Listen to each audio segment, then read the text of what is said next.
పులకరించాలి. మీకు ఈ సంకల్పం మీది, ఈ యొక్క కమిటీ వాళ్ళదే మాత్రమే కాదండి.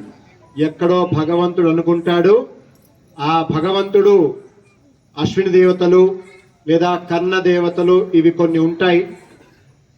వాటి ద్వారా ఎవరిని మనం సెలెక్ట్ చేసుకోవచ్చు.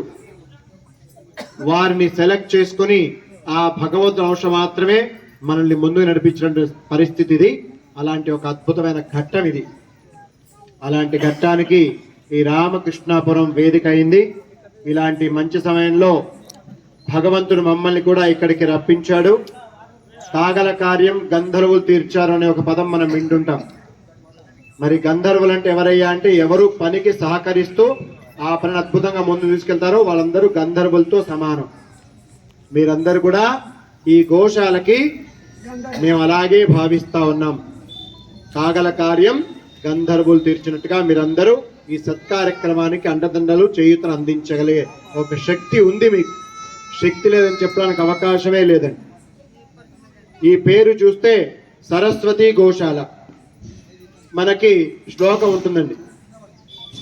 నమస్తే శారదదేవి కాత్యాయని మతిప్రదే వసీత్వం మమ జిహ్వాగ్రే విద్యాదాన కరీమమాని.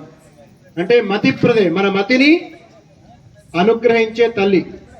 అసలు ఆ పేరు కూడా ఎందుకంటే ఎంతో మంది రాక్షసులు తపస్సు చేస్తుంటారండి. తపస్సు చేస్తారు. వాళ్ళు తపస్సు యొక్క లక్ష్యం ఏంటండి? నేను అనుకున్నది సాధించాలి. అది నా హితమా లేదు సమాజానికి అహితమా ఎవరికి పట్టదండి. ఆయన ఏమనుకుంటారు? నేను అనుకున్నా జరగాలి, నేనేమి చేసినా ఎవరు అడ్డు చెప్పకూడదు. రాక్షసత్వం, క్రూరత్వంతో కూడుకున్నటువంటి ఆ కోరిక. మరి అలాంటి కోరిక కోరడానికి ఎంతో మంది రాక్షసులు సిద్ధపడ్డప్పుడు బ్రహ్మగారికి తపస్సు చేస్తారు. మరి పాపం తపస్సుకి ఆయన దిగి రావాలి. ఆయన దిగి వచ్చే ముందు పక్కన అమ్మవారిని బేలగా చూస్తాట.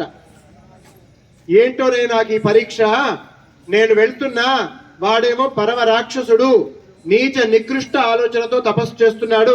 కానీ కర్మ, దృఢమైనటువంటి సంకల్పం ఉంది వాడికి. దురదృష్టం, ఆ సంకల్పానికి మంచికి వాడొచ్చు కానీ వాడు చెడుకు వాడుతా ఉన్నాడు. ఇలాంటి దుర్మార్గులు కూడా నేను అనుగ్రహించాల్సి వస్తుంది. మరి నేను వెళ్తున్న అనుగ్రహించడానికి నీ సంగతి ఏదో కాస్త నువ్వు చూడరాదా అని.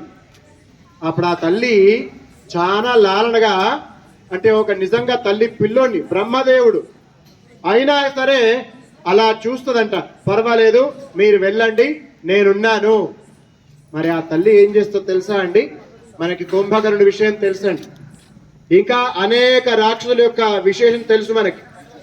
ఆ సరస్వతి అమ్మవారు వాళ్ళ యొక్క నాలుక పైన ఆడి వాళ్ళ కోరిక